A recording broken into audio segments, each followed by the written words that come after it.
여러분들 외로우세요? 안 외로우세요? 안 외로워요? 안 외로운 분들이 계세요? 외롭죠? 사실은 여기 계신 분들 중에 단 한 분도 안 외로우신 분은 없어요. 예, 아무리 행복한 사람이라도 문득 외로울 때가 있어요. 아무리 행복한 사람이라도. 여러분들 낙엽이 막 떨어지고 막 바람에 그냥 낙엽이 스산하게 막 날릴 때 그거 보면은 마음이 왠지 좀 쓸쓸하고 외롭지 않으세요? 예.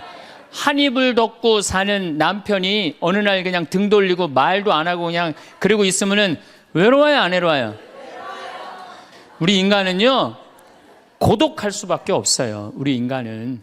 여러분들, 내가 병이 들어갖고 이제 막 죽기 일보 직전이야. 그래갖고 남편한테 여보, 나 죽으면 당신 어떻게 할 거야? 근데 남편이 난 당신 없으면 못 살아. 그럼 여러분들 그 말 들어도 좋아요, 안 좋아요? 좋죠? 얼마나 마음 위로가 돼요. 그 예수님은 외로웠겠어요? 안 외로웠겠어요? 예수님도 외로웠어요. 예수님이요, 하늘에 새도 보금자리가 있고 여우도 굴이 있는데 사람의 아들은 머리 둘 곳 조차 없다. 예수님도 외로우셨는데 여러분들이 뭐라고 안 외로워요? 네. 본당 신부님들이 가끔 사제가 돼서 본당 사목을 하다가 교우들하고 갈등을 일으켜요.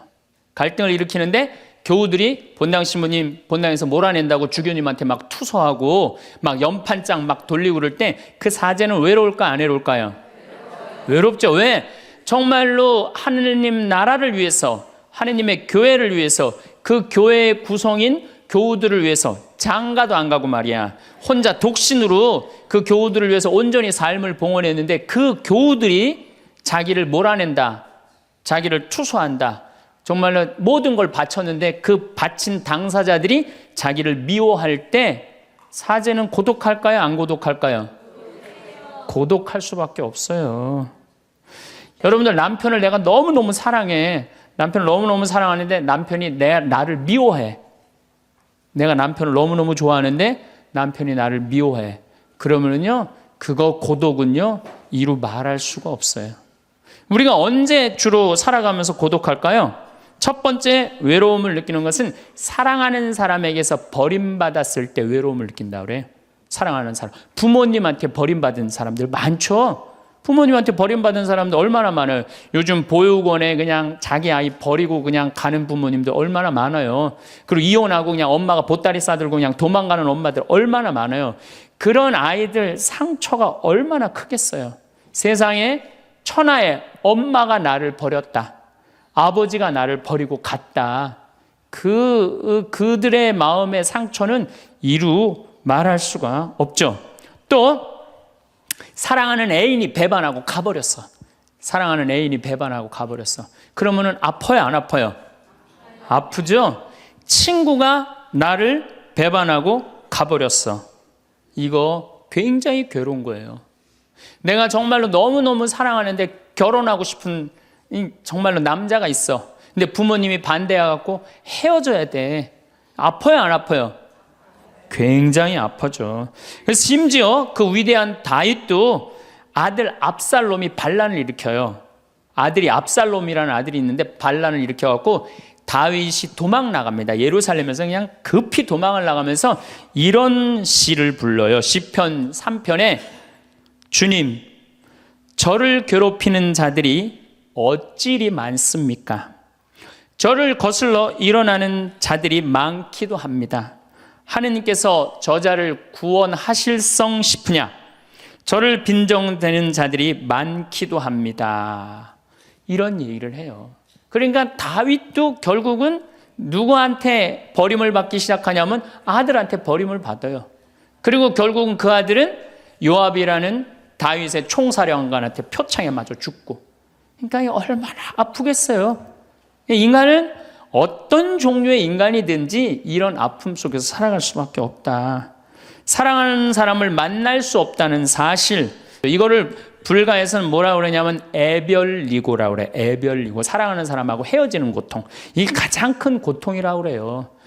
우리 신학생들, 참 나는 우리 신학생들만 보면은요, 너무너무 거룩하고 아름답고 순결해요. 고등학교 3학년 딱 졸업하고 얼마나 하고 싶은 게 많겠어요. 그런데 하느님의 나라를 위해서 신학교 딱 들어갔단 말이야. 그러면 신학교 1, 2학년들 보면요, 너무너무 순수하고 아름다워 보여요. 그 나만 아름다워 보이겠어요? 여러분들 보면 이쁘겠어, 안 이뻐? 우리 신학생 1, 2학년 학사님들 보면 이쁘죠?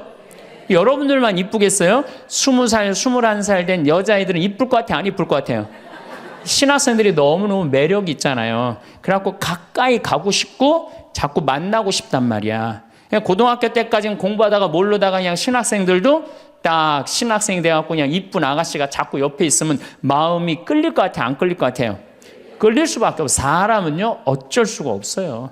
그래갖고 한 2년 만나다 보면은요, 이게 이때부터 갈등하기 시작하는 거예요. 내가 사제가 돼야 되는데 왜 자꾸 저 여자한테 마음을 빼앗기나.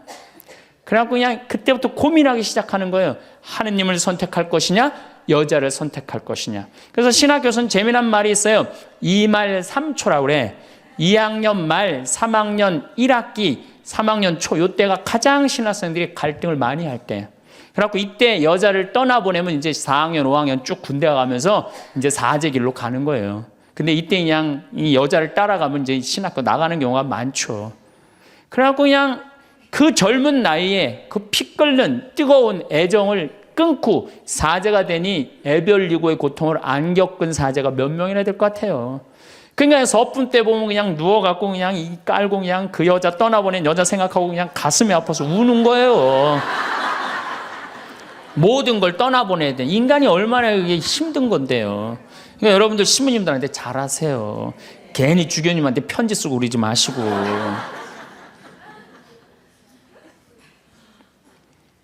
예수님은 마지막 날에 제자들이 예수님을 다 버리고 갔어요. 심지어 어떤 제자는 막 옷까지 그냥 삼배 옷까지 벗어 알몸으로 도망갔어. 그리고 오로지 예수님만 혼자 남았어요. 그러니까 예수님 외롭겠어요, 안 외롭겠어요? 외롭죠. 그러니까 예수님은 이런 말씀을 하신 거예요. 하늘에 새도 보금자리가 있고 여우도 굴이 있는데 사람의 아들은 머리 둘 곳조차 없다. 그건 맞는 말씀이에요. 두 번째, 우리가 주로 언제 외로워? 어느 누구에게도 도움을 받을 수 없을 때 우리는 외로워요. 내 아들이 정말 병이 걸려갖고 이제 수술을 해야 되는데 병원비가 없어. 그래갖고 그냥 정말로 친하다는 친구한테 가갖고 우리 아들이 지금 수술을 해야 되는데 병원비가 없으니까 병원비 좀 꿔줘. 정말 친하다고 생각했던 친구가 이런 지하에 나는 돈 없어. 미안해. 그리고 그냥 돌아서 나올 때 쓸쓸합니까? 안 쓸쓸합니까? 심지어 어머니 뱃속에서 같이 태어난 형제한테 도움을 청했는데도 그 형제가 집을 잡혀갖고 대출이라도 받아서 해줘도 전찬을 판국인데 냉정하게 돈 없다고 거절당할 때 우리 인간은요, 그럴 때 세상에 홀로 떨어져 있는 그런 기분을 드는 거예요. 또 언제 외로워요?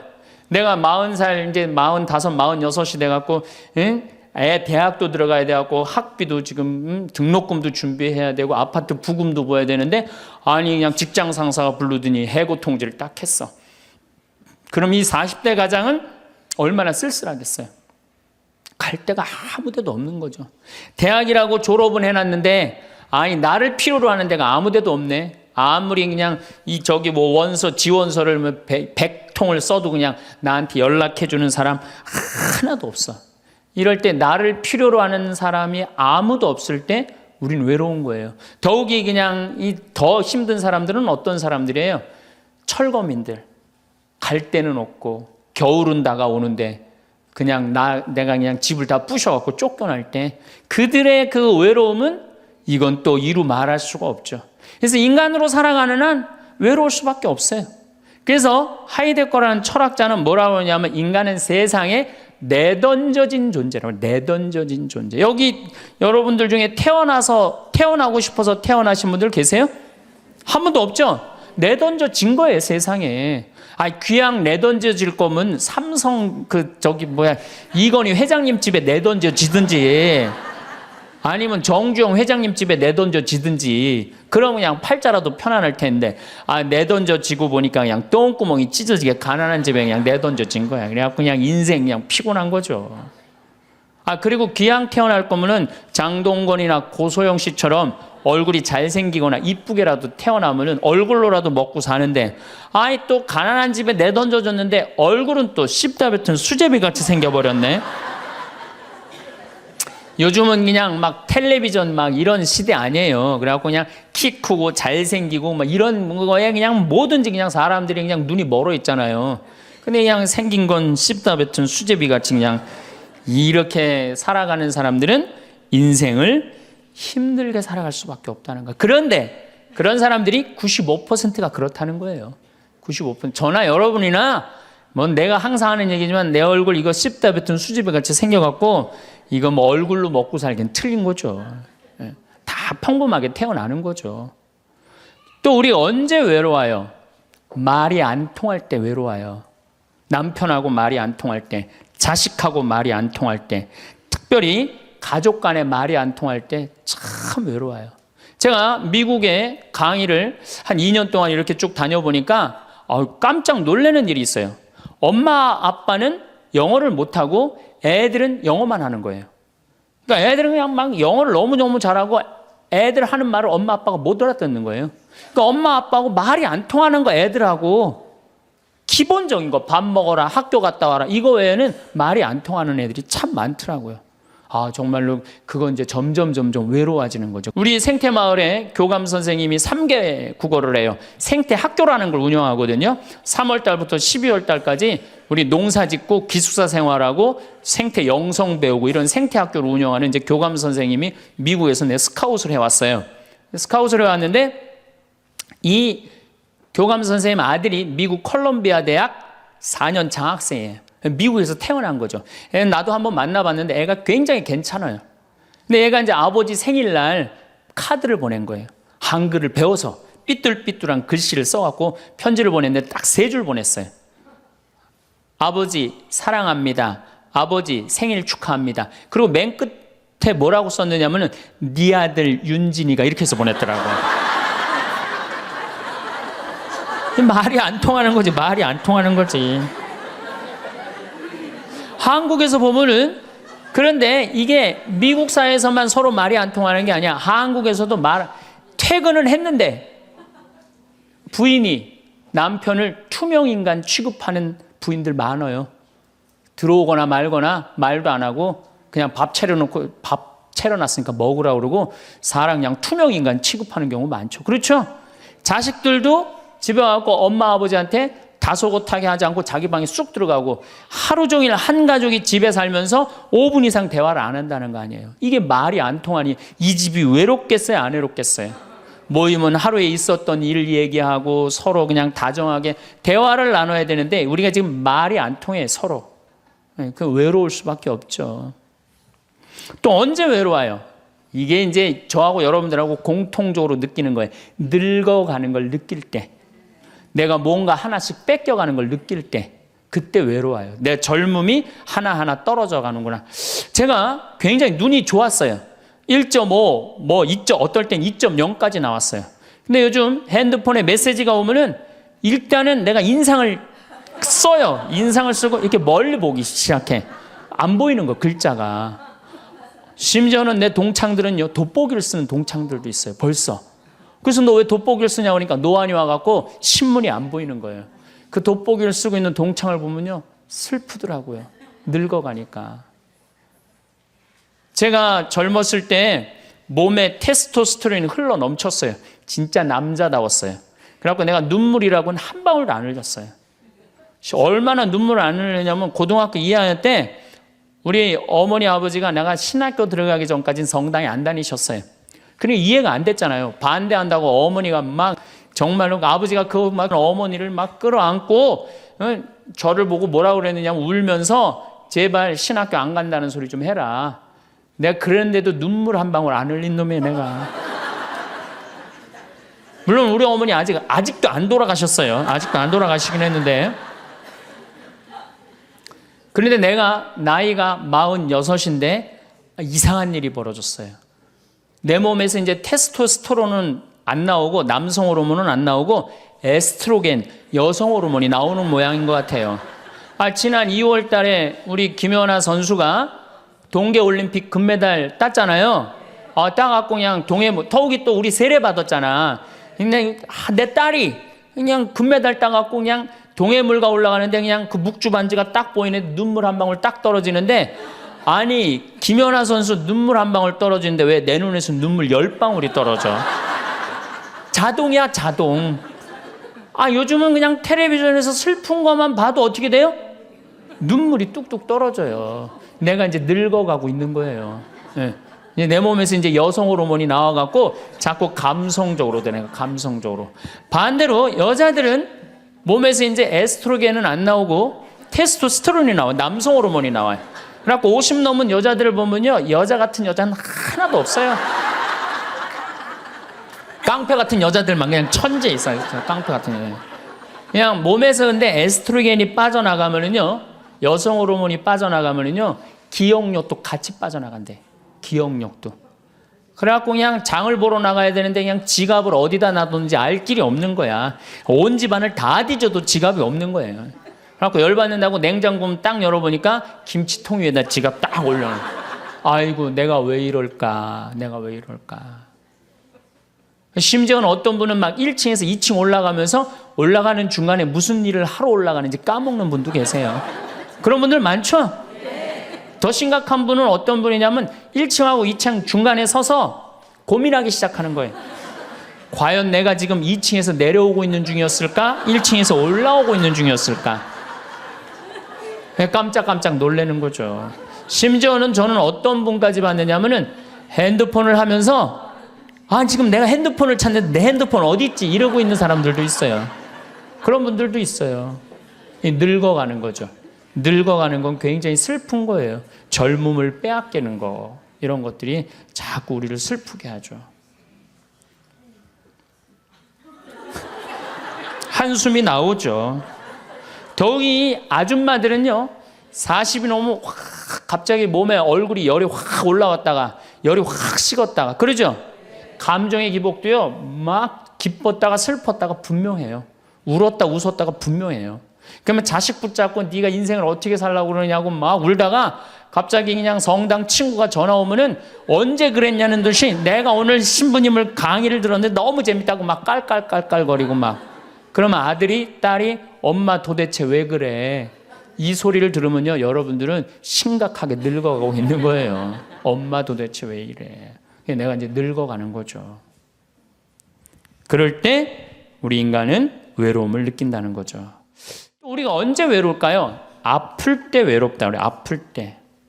구약의 유명한 욥은 온몸에 종기가 나서 사람들이 자기를 무시할 때 이런 노래를 부릅니다.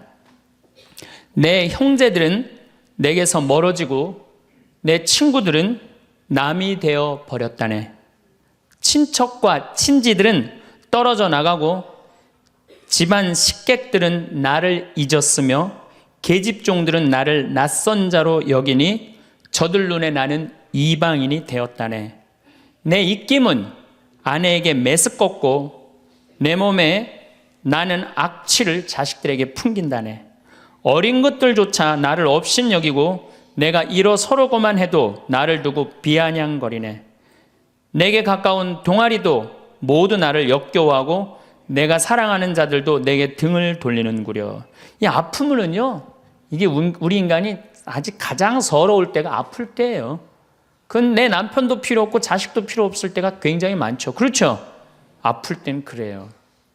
어떤 분이 그런 얘기를 하더라고요. 나하고 나이가 비슷한 분인데 자기가 고등학교 때 엄마가 참 자기를 사랑했는데도 불구하고 하루는 굉장히 토했대요. 근데 밤새 토했는데 엄마가 나 토하는 걸 아는데도 문 한 번 안 열어봤을 때 그렇게 외롭고 쓸쓸하고, 지금도 그 20몇 년 전 그 생각을 하면은 지금도 외롭고 섭섭하다는 거예요. 그러니까 우리가 가장 서러움을 많이 느낄 때, 언제 서러움을 많이, 아플 때, 나한테 무심하게 대할 때 우리가 서러움을 많이 느낀다는 거죠. 그래서 시편 69편에 이런 얘기가 있어요. 하느님, 저를 구하소서. 목까지 물이 들어찼습니다. 깊은 수렁 속에 빠져 발 디딜 데가 없습니다. 물속 깊은 곳으로 빠져 물살이 저를 지칩니다. 소리 지르느라 지치고 저의 목도 쉬었습니다. 저를 까닭없이 미워하는 자들이 제 머리카락보다 많습니다.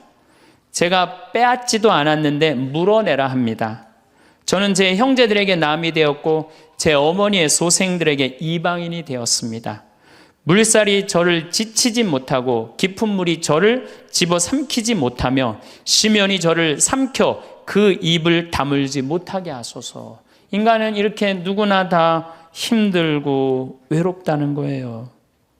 여러분들 어때요? 우리 여기 자매님들 많으신데 남편 생일에 미역국 끓여주고 자식 생일에 미역국 끓여주고 시부모 생일에 미역국 다 끓여줬어. 근데 정작 내 생일을 미역국 끓여주는 사람 있어요? 네, 없죠? 그래도 내 생일인데 그래도 그냥 생일이니까 그냥 미역국 자기가 이제 끓이는 거야. 근데 아무도 몰라. 미역국 왜 끓였어? 그리고 앉아서 먹는데 그냥 그 미역국을 떠서 먹는데 눈물이 뚝뚝 미역국에 떨어져요? 안 떨어져요? 아무도 나를 몰라줄 때. 그래서 외로움을 많이 느끼는 분들이 여성 주부들이 많이 느낀대요. 애들은 공부하러 학교 다니고 남편은 직장 다니고 빈집을 지키고 있으면 그렇게 쓸쓸하대요. 그래서 이걸 뭐라고 그러냐면은 빈둥지 증후군이 있대요. 빈둥지 증후군. 빈둥지에서 그냥 혼자 그냥 굉장히 그러니까 40대 50대 주부 우울증이 그렇게 많은 거예요. 네, 그분들이.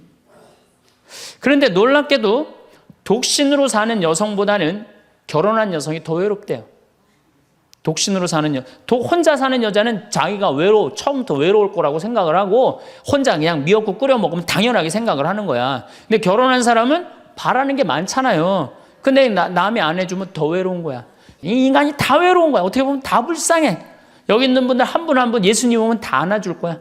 너 그동안 외로웠구나. 내가 안아주마. 다 그럴 거예요.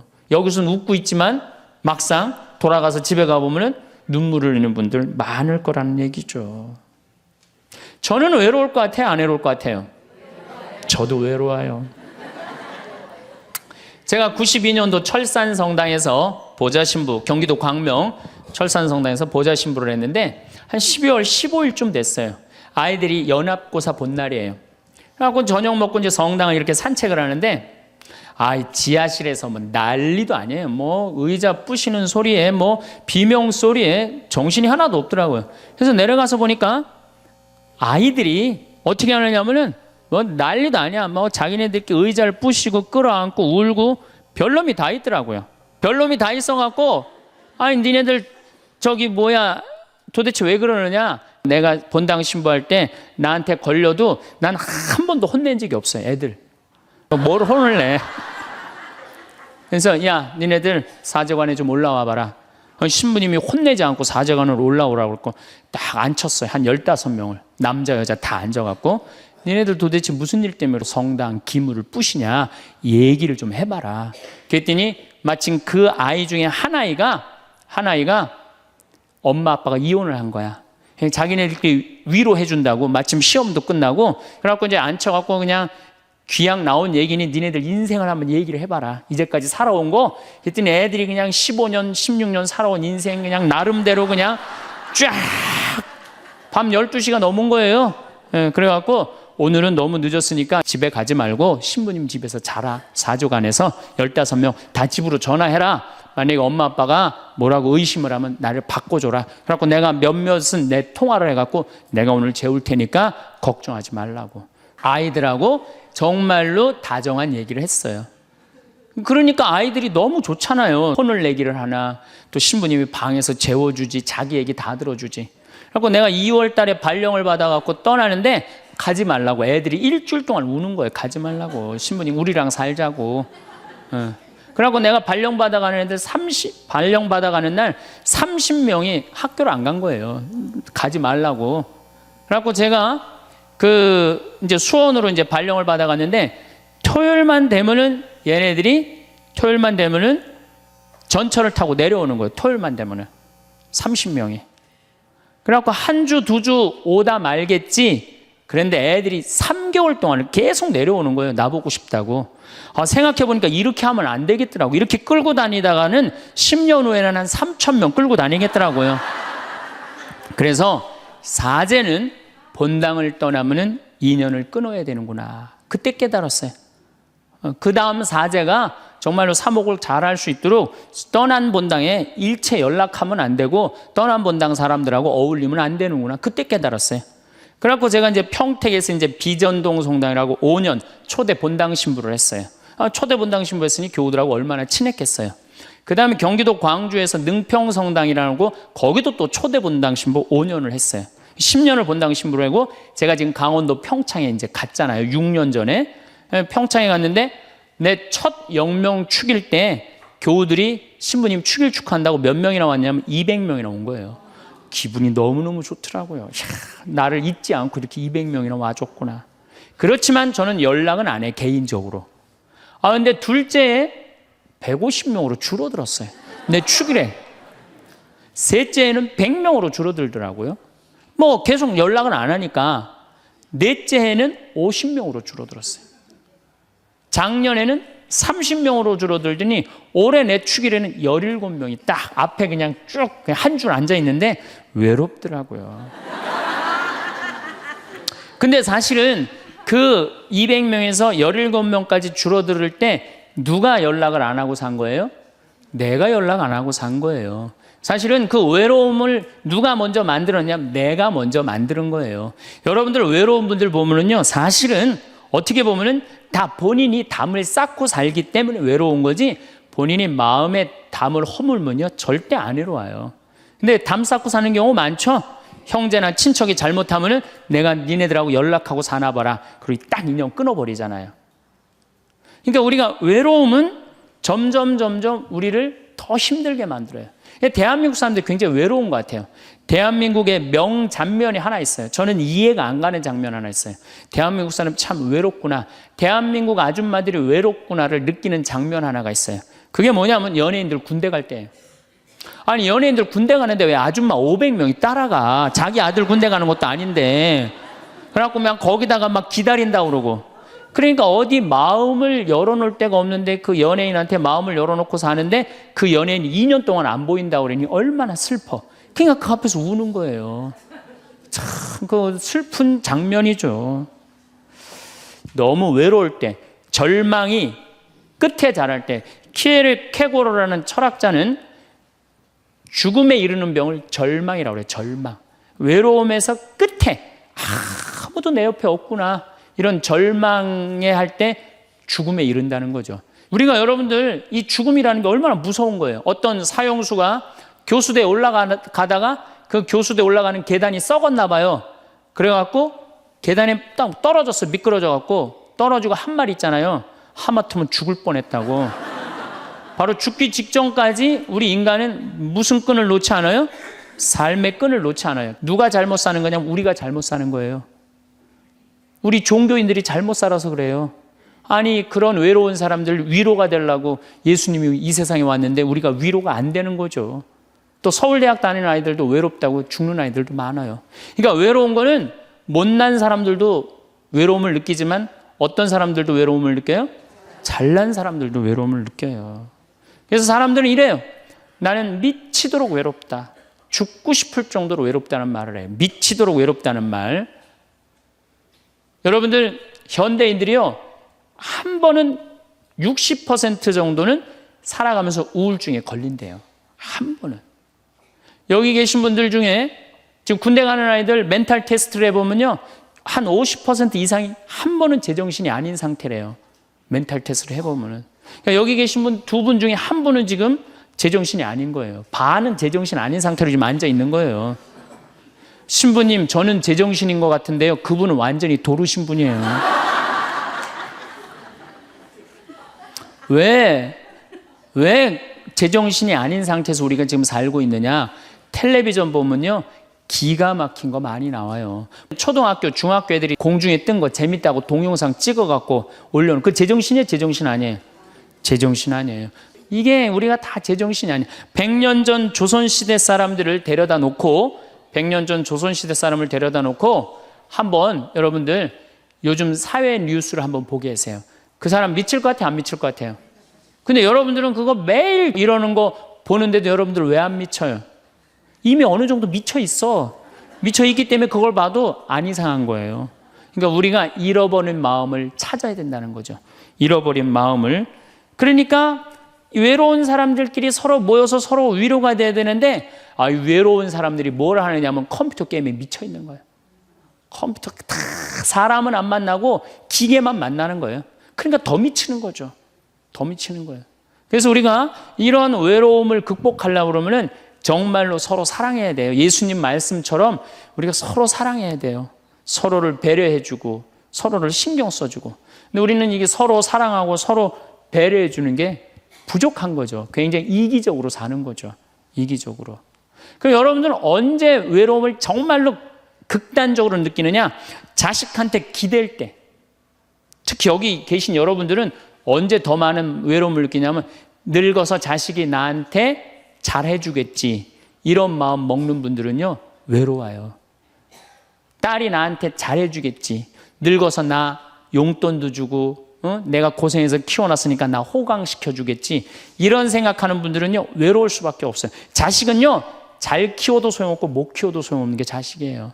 자식은 그저 고등학교 3학년 때까지 키우고 끝나야지 그 다음 욕심내면요 여러분들 외로울 수밖에 없어요. 그러면은 못 키운 자식이 왜 소용없어요? 그냥 중고등학교 때 속새기는 놈 커서도 속새겨요. 직장도 못 들어가고 그냥 빌빌거리고, 그리고 또 결혼해도 제대로 살지도 못하고 그냥 또 이혼해갖고 그냥 손자 그냥 나한테 맡겨갖고 힘들어. 그러니까 자식은 못 키우는 자식 소용없어요. 그러면은 잘 키우는 자식은 왜 소용없느냐? 잘 키운 건 더 소용없어요. 그냥 좋은, 여기 저 서울대학 가까이 있잖아요. 며칠 전에도 내가 서울대학 가서 강의를 했는데 똑똑해. 정말 누가 봐도 잘 키워놨고 잘라놨어. 빛이 번쩍번쩍 나. 서울대학 졸업하고 난 다음에 삼성에 취직을 했어. 그래갖고 아들이 양복을 입고 출근하는데 너무 보기가 좋은 거야. 그렇게 잘 논 아들일수록 더 여우 같은 며느리가 나타나갖고 낚아채 가는 거예요. 더 여우 같은 며느리가 낚아채 가는 거예요. 그럼 낚아채 가면 그날로 끝나는 거예요. 그날로. 그러니까 어차피 자식은 떠나게 돼 있어요. 어차피 자식은 떠나게 돼 있어요. 그러니까 여러분들 이제는 내가 자식한테 내 인생을 기대한다 생각하지 말라는 거예요. 더욱이 여러분들 자식들 정말로 사랑으로 키워요? 태어나갖고 자식들 사랑으로 키워요? 맨날 방에 가둬놓고 공부해라 그러지 않아요? 맨날 공부해라고. 그래서 여러분들 이 생각만 하면 돼. 내가 어렸을 때 자식하고 다정하게 맛있는 거 먹으러 다니고 놀러도 다니고 그리고 난 다음에 대화도 막 늘 살갑게 한 엄마는 늙어서 자식이 먹으러도 다니고 놀러도 다니고 대화해줘요. 근데 어렸을 때 그냥 방에만 가둬놓고 매일 그냥 공부만 시키고 학원에 그냥 계속 가둬갖고 공부만 시킨 부모님들은 늙어서 자식이 어떻게 할 것 같아요? 방에 가둬놓고 밥만 먹이는 거, 밥만.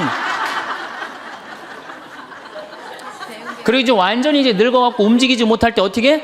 학원에 그냥 계속 가두듯이 이제는 그냥 양로원에 그냥 가둬갖고 그냥 거기서 살라고 그래. 그냥 자식들한테 공부해라 그런 부모님들 이거 심각하게 이거 고민해야 돼요. 그런 분들은 더 외로울 수밖에 없어. 더 외로울 수밖에 없어. 그러니까 보통 이제 초등학교 이제 1학년, 2학년 애들이 막 너무 6, 7살까지는 이쁘다가 초등학교 들어가면 막 공부를 안 하고 그러면요. 애들한테 엄마가 막 폭언을 하기 시작해요. 그래갖고 성적표를 받아왔는데 40점, 50점 이렇게 받아오면은 애들한테 그래요. 너 밥이 넘어가냐고. 네가 잠이 오냐고. 너 지금 텔레비 봐야 되느냐고. 그래갖고 그냥 보통 공부 못하는 애들이요. 성격이 느긋한 애들이 공부 못해요. 내일 시험이라도 걱정 안 하고 느긋하게 있는 애들이 공부 못하는 거예요. 그렇죠? 그럼 그거 보고 있으면 엄마가 불이 나요, 안 나요? 그래서 느긋한 성격 가진 애를 그냥 괴롭히기 시작해요. 욕을 해야 되는 거야. 초등학교 6년 욕을 한단 말이야. 그럼 애가 6년 지나가면 성격이 삐뚤어져요. 공부 못해도 우리 아들 착하다, 우리 딸 예쁘다, 우리 아들 성격 좋다. 그러면 6학년 때까지 성격 안 삐뚤어지거든요.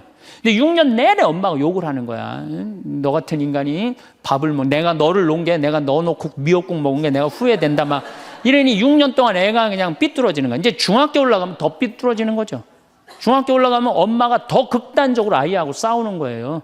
그러니까 중학교 되면 애가 엄마랑 같이 있고 싶지 않은 거예요. 그래서 어디 좀 놀러 가자고 그래도 어떻게? 엄마 아빠나 갔다 오라고. 외로울 수밖에 없는 거죠. 고등학교까지 되면은 완전히 빗나가게 되면 심한 아이들은 어떤 경우도 있느냐면요, 정신질환까지 앓는 아이들도 있어요. 심한 경우는. 그래서 보통 엄마들이 어느 정도로 우리가 정말로 한심하냐 하면은 이제 자기 아이가 태어나면은 꿈에 부풀어 있는 거예요. 자기 아이가 천재인 줄 아는 거, 천재. 그래갖고 막 엄마, 아빠 그럼 막 천재가 말하는 것 같은 거야. 막 1살, 2살짜리. 그래갖고 내 아들 천재, 내 딸 천재라고 우유를 먹여도 아인슈타인만 먹여요. 천재 먹으라고. 아인슈타인 우유만 먹는 거야. 애가 그냥. 그래갖고 그냥 초등학교 들어갔는데 이놈이 천재인 줄 알았더니 섞어 놓으니까 아인슈타인 정도는 아닌 것 같아. 그래서 우유를 바꿉니다. 서울 우유로 바꾸는 거야. 서울 우유로. 그래서 서울대학은 가라고 서울로 바꾸는 거예요. 6년 동안 서울 우유 죽으라고 먹였어. 근데 중학교 올라갔더니 이게 컴퓨터 게임에 빠지기 시작하네. 그래갖고 그냥 성적이 보니까 이거 뭐 아닌 것 같아.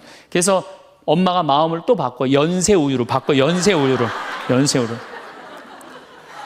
고등학교 들어가 보니까 이건 뭐 진짜 아니야. 그래갖고 그래도 엄마가 포기를 못하고 무슨 우유를 먹이냐면 건국 우유를 먹어요. 건국 우유를. 근데 사실은 이 우유까지는 괜찮아요. 건국 우유까지 서울에 있는 학교에 가면요, 서울대학이에요. 이 지방에 다 가거든요. 고등학교 3학년 때는 이건 건국 우유도 안 될 것 같아. 그래갖고 그냥 최종적으로 정말로 애절한 마음으로 먹이는 우유가 뭔지 아세요? 저지방 우유예요. 저지방 우유. 지방대학은 가지 말아라. 그러니까 여러분들 자식을 정말로 사랑으로 키우느냐 욕심으로 키우느냐 이거 반성해야 돼요. 그렇게 애를 힘들게 키우는데 여러분들 노년이 풍요롭겠어요? 사랑이 없는 거예요. 사랑이.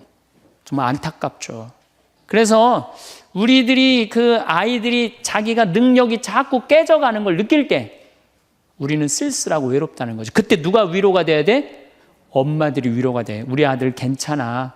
정말 착하고 하느님 찬양하고 하느님 사랑하고 매일매일 성실하면 살면 돼. 그걸 전해줄 때 여러분들 노년은 안 외로워요. 너 같은 걸 내가 낳았으니 이 웬수야. 밥이 넘어가느냐? 이런 분들은 외로울 수밖에 없어요. 살아가는 동안 누구에게나 외로운 날이 찾아옵니다. 혼자 있을 때만 그런 마음이 드는 것은 아닙니다. 여러 사람과 함께 있어도 문득 마음 한쪽이 텅 빈 것처럼 느껴질 때가 있고, 가까운 사람들과 함께 있어도 무언가 채워지지 않는 듯한 순간이 찾아오기도 합니다. 이런 감정은 특별한 사람에게만 일어나는 일이 아니라 누구에게나 자연스럽게 스며드는 마음의 결입니다. 그래서 외로움이 전혀 없는 삶을 바라기보다 그 감정이 찾아왔을 때 어떻게 받아들이고 어떻게 풀어가는지가 더 중요한 의미를 가집니다. 외로움을 이상하게 여기거나 억지로 밀어내려 하면 오히려 그 무게가 더 커지는 경우가 많습니다. 반대로 그 감정을 자연스러운 흐름으로 받아들이면 마음은 조금씩 가벼워지고 다시 따뜻한 온기를 찾아갈 여유를 가지게 됩니다. 외로움이라는 감정은 갑자기 찾아오는 것처럼 느껴지지만 사실은 아주 천천히 마음속에 자리를 잡습니다. 평소에는 신경 쓰지 않고 지나갔던 작은 순간들이 모여 어느 날 갑자기 큰 무게로 다가오는 것입니다. 조용한 공간에 혼자 있을 때, 혹은 평소와 다름없는 하루를 보내다가도 문득 마음이 허전해지는 순간을 누구나 경험합니다. 그런 감정을 느낀다고 해서 무언가 잘못된 것은 아닙니다. 오히려 그것은 마음이 따뜻한 연결을 그리워하고 있다는 자연스러운 신호이기도 합니다. 그 신호를 알아차리는 것만으로도 마음은 한결 가벼워질 수 있습니다. 이러한 감정은 날씨처럼 흘러갑니다. 어떤 날은 마음이 맑고 따뜻하지만 또 어떤 날은 이유 없이 흐리고 쓸쓸하게 느껴지기도 합니다. 흐린 날이 영원히 이어지는 것은 아니듯 마음의 흐림도 시간이 지나면 자연스럽게 지나갑니다. 그 흐름을 받아들이고 기다릴 줄 아는 마음은 외로움이라는 감정 앞에서 훨씬 더 단단하게 자신을 지켜줄 수 있습니다. 감정을 억지로 바꾸려 애쓰기보다 그 감정이 지나가는 과정을 가만히 지켜보는 태도가 오히려 마음에 평온함을 가져다 줍니다. 사람은 흔히 스스로 강하고 독립적으로 살아가고 있다고 생각하지만 실제로는 보이지 않는 수많은 연결 속에서 하루하루를 보내고 있습니다.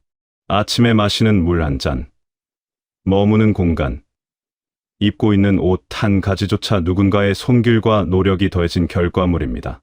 사람은 본래 관계 속에서 존재하고 관계를 통해 의미를 찾는 존재입니다. 그렇기 때문에 아무리 많은 것을 가지고 있어도 마음을 나눌 사람이 곁에 없다면 어딘가 허전한 느낌이 남게 됩니다. 물질적인 풍요로움이 마음의 풍요로움을 대신해 주지는 못합니다. 결국 사람을 채우는 것은 사람이며 그 사실은 시간이 지나도 변하지 않는 진실로 남아 있습니다. 생각해보면 우리가 매일 누리는 평범한 일상 속에는 누군가의 마음이 함께 담겨 있습니다. 길을 걷다 마주치는 사람들의 표정, 함께 시간을 보내는 사람의 작은 몸짓 하나가 모두 마음의 연결을 만들어냅니다. 이러한 연결은 눈에 잘 보이지 않지만 그것이 사라졌을 때 사람은 비로소 그 소중함을 느끼게 됩니다. 그래서 평소에 당연하게 여겨졌던 관계들이 사실은 마음을 지탱해주는 중요한 기둥이었다는 사실을 깨닫게 되는 순간이 옵니다. 그런 깨달음은 늦게 찾아올 수도 있지만 그것을 알게 된 이후의 삶은 조금 더 따뜻한 방향으로 흘러갈 수 있습니다. 많은 사람들은 외로움의 원인을 단순히 곁에 사람이 없는 상황에서 찾으려 합니다. 하지만 진짜 외로움은 물리적인 거리보다 마음의 거리에서 비롯되는 경우가 훨씬 많습니다. 가까이 있는 사람과 마음이 통하지 않을 때 느끼는 외로움은 멀리 떨어져 있어도 마음으로 이어진 사람이 있을 때 느끼는 안정감보다 훨씬 더 깊고 무겁습니다. 결국 외로움은 단순히 혼자 있기 때문에 생기는 것이 아니라 마음과 마음이 끊어졌다고 느껴질 때 깊어지는 감정입니다. 누군가와 자주 만나더라도 진심이 오가지 않으면 마음은 점점 더 멀어지고 반대로 자주 만나지 못해도 서로를 향한 마음이 살아있다면 그 연결은 끊어지지 않습니다. 그래서 외로움을 다루는 일은 곁에 누가 있느냐의 문제가 아니라 마음이 어디를 향해 있느냐의 문제이기도 합니다. 마음의 거리는 시간이 지난다고 해서 자연스럽게 좁혀지는 것이 아닙니다. 때로는 함께한 시간이 길어도 마음은 점점 멀어질 수 있고 짧은 시간을 함께했더라도 그 안에서 진심이 오갔다면 마음은 오래도록 가까이 남아 있을 수 있습니다. 그래서 관계의 깊이를 결정하는 것은 시간의 길이가 아니라 그 안에 담긴 마음의 진심입니다. 형식적으로 주고받는 인사나 의례적인 만남보다 진심으로 안부를 묻고 진심으로 들어주는 한순간이 사람의 마음을 훨씬 더 깊이 움직입니다. 그런 순간들이 쌓이면 마음의 거리는 자연스럽게 줄어들고 외로움이라는 감정도 조금씩 그 자리를 내어주게 됩니다. 살아가다 보면 누구나 한 번쯤은 상처를 받습니다. 기대했던 사람에게 실망하기도 하고 자신의 마음을 충분히 이해받지 못했다는 느낌을 받기도 합니다.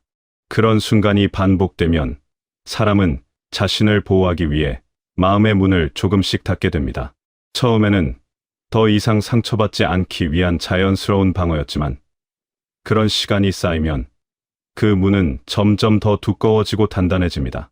그리고 어느 순간 주변이 조용해졌다고 느껴질 때가 옵니다. 그런 순간 가만히 들여다보면 사람들이 멀어진 것이 아니라 스스로 마음의 문을 닫아두고 있었다는 사실을 깨닫게 되는 경우가 많습니다. 누군가를 외면한 것은 상대가 아니라 자기 자신이었음을 알게 되는 순간 마음은 조금 더 솔직해질 준비를 하게 됩니다. 마음의 문을 닫는 것은 어쩌면 자신을 지키기 위한 가장 솔직한 방법이었을지도 모릅니다. 하지만 그 문이 너무 오래 닫혀 있으면 정작 들어오고 싶어 했던 따뜻한 마음들도 더 이상 다가오지 못하게 됩니다. 문을 완전히 활짝 열어야만 하는 것은 아닙니다. 아주 작은 틈을 만드는 것만으로도 충분합니다. 그 작은 틈 사이로 따뜻한 마음이 조금씩 스며들 수 있고 그것이 다시 마음을 데워주는 시작이 될 수 있습니다. 문을 여는 일은 한 번에 이루어지지 않아도 괜찮습니다. 천천히 조금씩 열어가는 과정 자체가 이미 의미 있는 변화입니다. 행복은 관계의 크기가 아니라 관계의 깊이에서 비롯됩니다. 많은 사람을 알고 있다는 사실이 곧바로 따뜻한 마음으로 이어지는 것은 아닙니다. 연락할 곳이 많아도 마음 한구석이 비어 있을 수 있고, 자주 연락하지 않아도 진심으로 마음을 나눌 한 사람이 있다면 그것만으로도 충분히 든든할 수 있습니다. 결국 사람에게 필요한 것은 넓은 관계가 아니라 따뜻한 관계입니다. 진심이 담긴 짧은 대화 한 번이 형식적으로 주고받는 수많은 인사보다 훨씬 더 깊은 위로가 되기도 합니다. 마음을 나누는 일은 양으로 채워지는 것이 아니라 깊이로 채워지는 일이기 때문입니다. 지나온 시간을 돌이켜보면 가장 힘들었던 순간에 마음을 일으켜 세운 것은 거대한 해결책이 아니었습니다. 누군가의 따뜻한 말 한마디, 진심이 담긴 작은 관심, 그리고 옆에 있어 주는 마음이었습니다. 사람은 생각보다 단단한 존재이지만 동시에 누군가의 따뜻함을 필요로 하는 존재이기도 합니다. 강해 보이는 사람도 마음 깊은 곳에서는 누군가의 위로를 기다리고 있을 때가 많습니다. 그래서 서로에게 기대고 서로를 위로하며 살아가는 모습은 약함이 아니라 사람다움의 자연스러운 모습입니다. 위로를 주는 사람도 위로를 받는 사람도 그 순간만큼은 서로에게 따뜻한 존재가 됩니다. 위로는 거창한 형태로만 전해지는 것이 아닙니다. 때로는 가만히 옆에 있어주는 것만으로도 충분한 위로가 됩니다. 말을 많이 하지 않아도 누군가가 곁에 있다는 사실 자체가 마음에 안정감을 줄 수 있습니다. 그리고 그 안정감은 다시 살아갈 힘으로 이어집니다. 서로를 향한 작은 관심과 위로가 오가는 관계 속에서 사람은 비로소 자신이 혼자가 아니라는 사실을 느끼게 됩니다. 그 느낌은 큰 변화를 만드는 것은 아니지만 마음을 천천히 데워주는 따뜻한 기운이 됩니다. 외로움을 줄이기 위해 특별한 능력이 필요한 것은 아닙니다. 먼저 가벼운 인사를 건네고 안부를 묻고 마음에 떠오른 연락을 미루지 않는 것에서부터 시작될 수 있습니다. 작은 관심 하나가 끊어질 듯한 관계를 다시 이어주고 멀어졌던 마음을 다시 가깝게 만들어줍니다. 따뜻한 관계는 거창한 계기에서 시작되는 경우보다 아주 사소한 행동에서 시작되는 경우가 훨씬 많습니다. 짧은 안부 한마디, 잘 지내고 있는지 묻는 작은 관심이 누군가에게는 하루를 환하게 밝혀주는 빛이 되기도 합니다.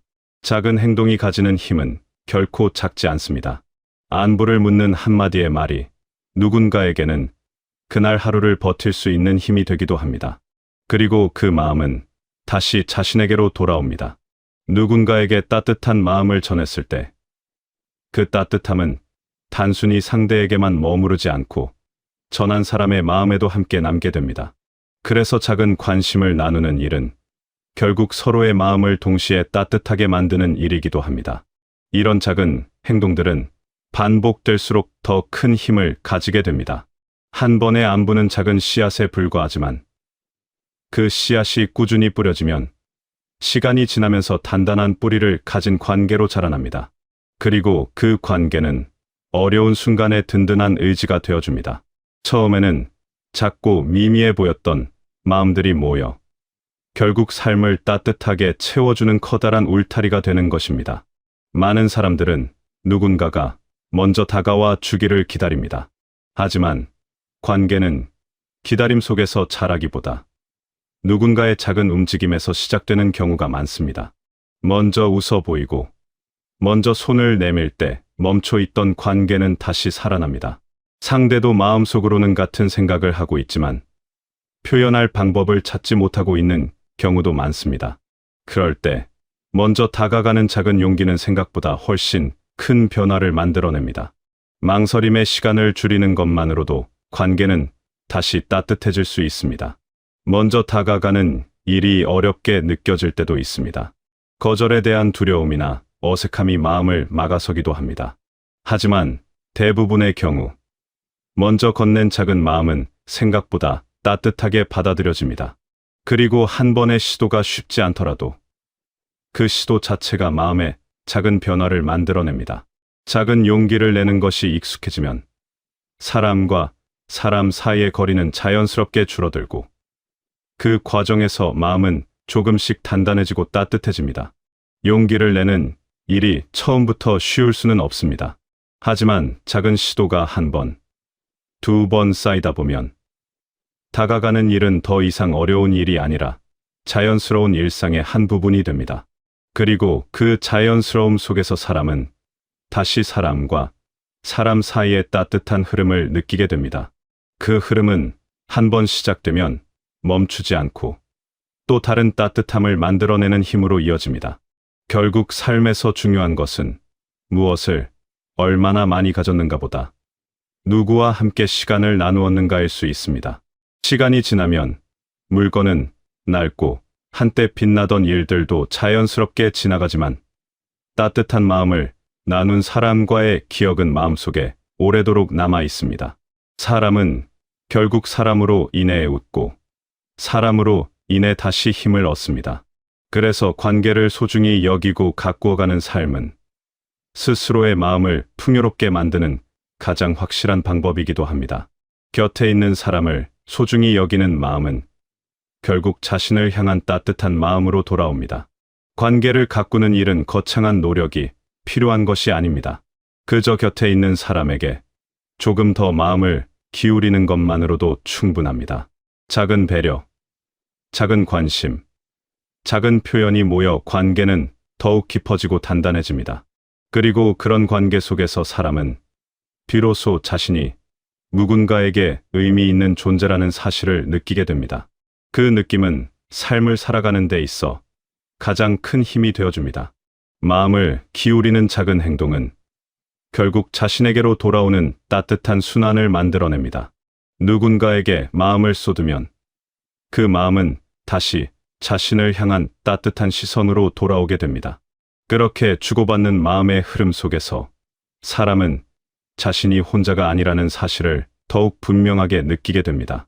그리고 그 느낌은 일상을 조금씩 더 풍요롭고 안정감 있게 만들어줍니다. 외로움은 완전히 사라지지 않을 수도 있습니다. 누구나 살아가며 그 감정을 다시 만나게 됩니다. 하지만 마음의 문을 조금씩 열고 사람들과 다시 연결될 때 그 감정의 무게는 훨씬 가벼워질 수 있습니다. 세상은 생각보다 차갑기만 한 곳이 아닙니다. 먼저 마음을 열고 작은 관심을 나누는 사람에게는 따뜻한 인연이 자연스럽게 찾아오기도 합니다. 행복은 멀리 있는 특별한 곳에 있는 것이 아니라 사람과 사람 사이에 흐는 작은 온기 속에서 자라납니다. 그리고 그 온기는 거창한 계기가 아니라 누군가가 마음의 문을 살짝 여는 순간부터 조용히 시작됩니다. 지금 이 순간 마음 한쪽이 조금 쓸쓸하게 느껴진다면 그것은 잘못된 것이 아니라 그만큼 따뜻한 마음을 가지고 있다는 증거이기도 합니다. 그 마음을 너무 무겁게 짊어지지 않으셔도 됩니다. 작은 안부 인사 하나, 따뜻한 말 한마디가 다시 누군가와의 연결을 만들어 줄 것이고 그 연결은 결국 여러분의 마음에도 따뜻한 온기로 돌아올 것입니다. 오늘 하루도 그 작은 온기 속에서 마음이 한결 편안해지시길 바라겠습니다.